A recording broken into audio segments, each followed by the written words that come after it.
को जेएमसी की मैं परमेश्वर का धन्यवाद करता हूँ, एक बार फिर परमेश्वर के वचन को सीखने का मौका दिया। आइए हम अनादिकाल के परमेश्वर का विषय एक बार फिर सीखें। भजन यशायाह नबी की किताब, यशायाह नबी की किताब 65 अध्याय का एक वचन। जो मुझको पूछते भी ना थे वे मेरे खोजी हैं, जो मुझे ढूंढते भी ना थे उन्होंने मुझे पा लिया। और जो जाति मेरी नहीं कहलाई थी उससे भी मैं कहता हूँ, देख मैं उपस्थित हूँ। हालेलुया। एक बार फिर पढ़ते हैं, जो मुझको पूछते भी ना थे वे मेरे खोजी हैं, जो मुझे ढूंढते भी ना थे उन्होंने मुझे पा लिया है। और जो जाति मेरी नहीं कहलाई थी उससे भी मैं कहता हूँ, देख मैं उपस्थित हूँ। हालेलुया। तो प्रभु यीशु मसीह कहता है, मैं अपनों के लिए आया, मैं यहूदियों के लिए आया, लेकिन उन्होंने परमेश्वर को पहचाना नहीं, उन्होंने अपने मसीहा को पहचाना नहीं। तो फिर परमेश्वर क्या कहता है, जो मुझको पूछते भी ना थे, यानी कि मैं, अन्य जाति लोग जो यहूदी नहीं हैं, जो परमेश्वर की निज प्रजा नहीं है, जो प्रभु यीशु मसीह के बारे में कुछ नहीं जानते थे, और जिनके लिए प्रेरित पौलुस को परमेश्वर ने ठहराया। हालेलुया। तो कितना सौभाग्य की बात है, जो परमेश्वर की प्रजा नहीं थी उन्होंने परमेश्वर को पा लिया। जो प्रभु को पूछते भी ना थे वो मेरे खोजी हैं। जैसे आज मैं प्रभु के महान फजल और दया से परमेश्वर का खोजी हूँ, परमेश्वर के वचन को मैं सीख रहा हूँ, अपने अगुओं से मैं सीख रहा हूँ, अपने सीनियरों से मैं सीख रहा हूँ, अपने जूनियरों से मैं सीख रहा हूँ। पवित्र आत्मा मुझे सिखाता है, परमेश्वर का वचन मुझे सिखाता है कि मैं परमेश्वर का खोजी बनूं। लिखा है, जो मुझको पूछते भी ना थे वे मेरे खोजी हैं, और जो मुझे ढूंढते भी ना थे उन्होंने मुझे पा लिया। और जो मेरी जाति नहीं थी, हम लोग परमेश्वर की जाति नहीं थे, अन्य जातियां मिलाप वाले तंबू में भी प्रवेश करने के लायक नहीं थी, उनके लिए मनाही थी।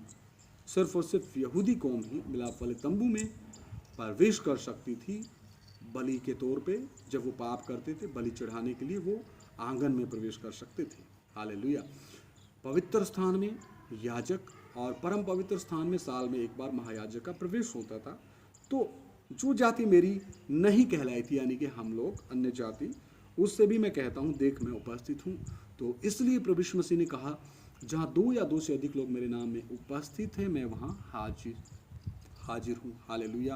कितने बड़े सौभाग्य की बात है कि परमेश्वर ने हम पापियों के लिए, हम श्रापियों के लिए प्रेरित पौलुस को तैयार किया और अन्य जातियों के बीच में प्रेरित पौलुस के द्वारा प्रचार करवाया। और तब नए नियम की 13 से 14 पत्रियां प्रेरित पौलुस के द्वारा परमेश्वर के आत्मा ने लिखवाया।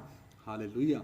और वो पत्रियां आज हमारे हाथों में हैं, और इन पत्रियों के पीछे प्रेरित पौलुस की गर्दन का बलिदान है। उसने अपनी गर्दन दे करके परमेश्वर की महिमा की है, परमेश्वर का आदर किया है, परमेश्वर का गुणगान किया है। और 5 बार यहूदियों के हाथों से 39 कोड़े खाए, बैंतें खाई। और उसका जो बलिदान अगर आप पढ़ना चाहें तो आप कुरिन्थियों की पत्री में, नए नियम में कुरिन्थियों की पत्री में, वो मैं आपको वचन बता देता हूँ। आप अलग से भी अपने समय के अनुसार उसको पढ़ सकते हैं कि इस वचन के पीछे कितना भयंकर और कितना महान बलिदान प्रेरित पौलुस ने दिया है। आप 2 कुरिन्थियों 11 अध्याय 16 वचन से लेके 29 वचन तक पढ़ सकते हैं, प्रेरित पौलुस का कष्ट। हालेलुया। तो हमारा विषय है अनादिकाल का परमेश्वर।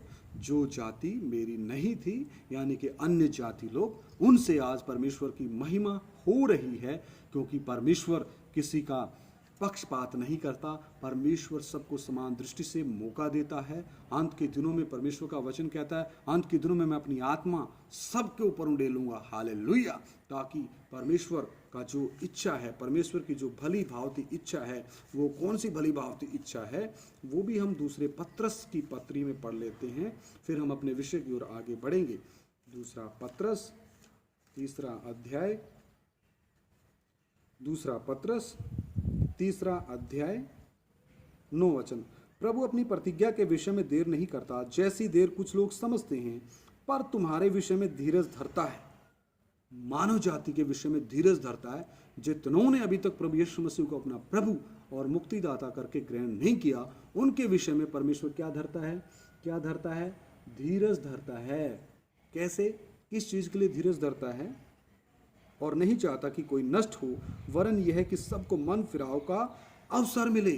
परमेश्वर नहीं चाहता कि कोई भी परमेश्वर के स्वरूप और समानता में बना हुआ मनुष्य नाश हो जाए। इसलिए परमेश्वर धीरज धरता है। इसलिए परमेश्वर की गुप्त आगमन में देरी है, क्योंकि बहुत से लोग ऐसे अभी बाकी हैं जिनको अपने पापों का प्रायश्चित करना, पापों से मन फिराना, तौबा करना बाकी है और प्रभु यीशु मसीह को अपना प्रभु और मुक्तिदाता करके ग्रहण करना बाकी है।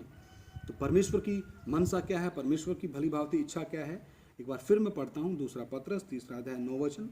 प्रभु अपनी प्रतिज्ञा के विषय में देर नहीं करता, जैसी देर कुछ लोग समझते हैं, पर तुम्हारे विषय में धीरज धरता है। हर एक उन भाई, हर एक उन बहनों के विषय में, हर एक उन बुजुर्गों के विषय में, हर एक उन बुजुर्ग माताओं के विषय में, हर एक उन नौजवानों के विषय में, हर एक भाई और बहनों के विषय में धीरज धरता है परमेश्वर। कैसे? कि नहीं चाहता कि कोई नष्ट हो, वरन यह कि सबको मन फिराव का अवसर मिले। तो परमेश्वर सबको मन फिराव का अवसर देना चाहता है, दे रहा है, और कब तक देगा ये हमें नहीं पता। वचन कहता है यदि तुम उसका शब्द सुनो तो आज ही अपने पापों से मन फिराओ, अपने कठोर पत्थर के समान हृदय को पिघलाओ, टूटा मन करके अपने पापों और श्रापों का प्रायश्चित करो, पापों और श्रापों को मान करके उनको छोड़ के प्रभु यीशु मसीह को अपना प्रभु और मुक्तिदाता करके, उद्धारकर्ता ग्रहण करके आगे से जीवन में पाप ना करने का फैसला लेकर के प्रभु यीशु मसीह के पीछे अपना क्रूस उठा के चलने का मन बनाने वाला मनुष्य, वो सचमुच नया जन्म प्राप्त करता है। हालेलुया। और प्रभु चाहता है ऐसा हर एक मनुष्य करे, प्रभु चाहता है ऐसा हर एक मनुष्य के जीवन में कार्य हो, प्रभु चाहता है ऐसा हर एक विश्वासी बने, नया जन्म प्राप्त करे। क्योंकि यूहन्ना रचित सुसमाचार 3 अध्याय में लिखा है, यूहन्ना रचित सुसमाचार 3 अध्याय, ये हमारा विषय नहीं है, लेकिन जब बात शुरू हुई है इस विषय पे, तो यूहन्ना रचित सुसमाचार 3 अध्याय 3 से, यूहन्ना रचित सुसमाचार 3 अध्याय 3 वचन। यीशु ने उसको उत्तर दिया, मैं तुझसे सच सच कहता हूँ, यदि कोई नए सिरे से ना जन्मे तो परमेश्वर का राज्य देख नहीं सकता। 5 वचन। यीशु ने उत्तर दिया, मैं तुझसे सच सच कहता हूँ कि जब तक कोई मनुष्य जल और आत्मा से ना जन्मे तो वह परमेश्वर के राज्य में प्रवेश नहीं कर सकता। क्योंकि जो शरीर से जन्मा वह शरीर है, और जो आत्मा से जन्मा है वह आत्मा है। तो परमेश्वर के राज्य में प्रवेश करने की शर्त जो है, मन फिराना, पापों से प्रायश्चित करना, तौबा करना, विश्वास। क्योंकि पहले कौन सी चीज आती है? विश्वास। विश्वास आता है कि सचमुच प्रभु यीशु मसीह मुझ पापी के लिए संसार में आया, मेरे पापों के लिए सजा भुगती, कष्ट उठाया, मेरे पापों और श्रापों के निमित्त वो क्रूस पे जान दिया, मुझ पापी के लिए स्वर्ग छोड़ के आया, 33.5 साल भक्ति में, धर्मी, पवित्रताई का जीवन, अलगताई का जीवन मेरे लिए बिताया, ताकि मेरे पाप और श्रापों का संपूर्ण रीति से एक बलिदान दिया जा सके। कैसे न कैसे आदमवंशी पाप और श्राप से निजात पाए, कैसे न कैसे मनुष्य जाति का उद्धार हो सके।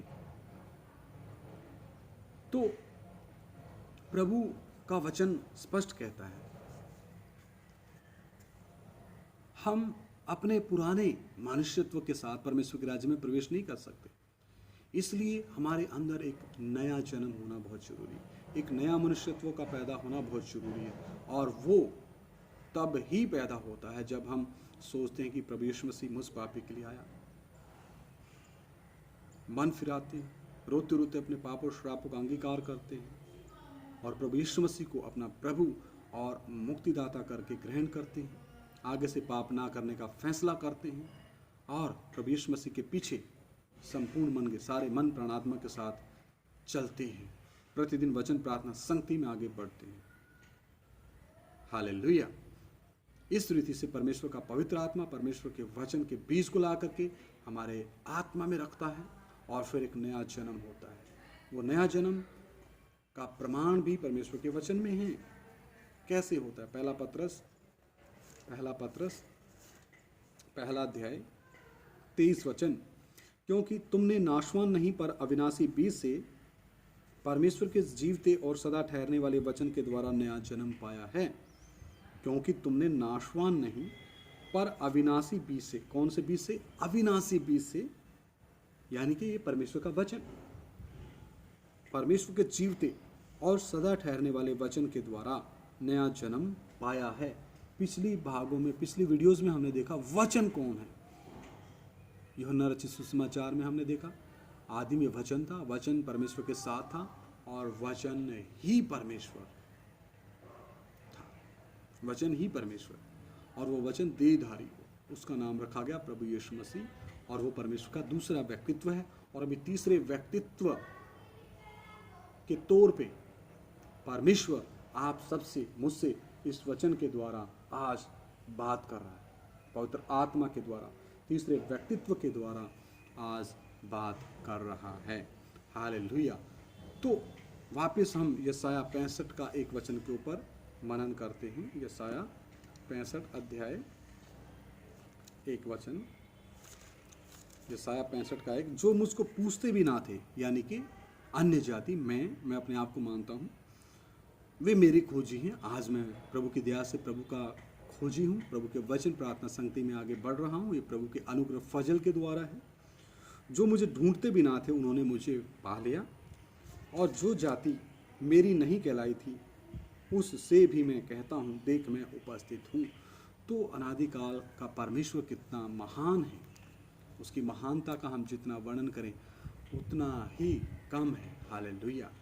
तो इस अनादिकाल के परमेश्वर के पीछे हमने सारे मन प्राण आत्मा के साथ खुशी खुशी से अपना क्रूस उठाते हुए, अपने आप का इनकार करते हुए पीछे चलना है। प्रभु आप सभी को आशीष दे, सभी को जय मसीह की। मारानाथा।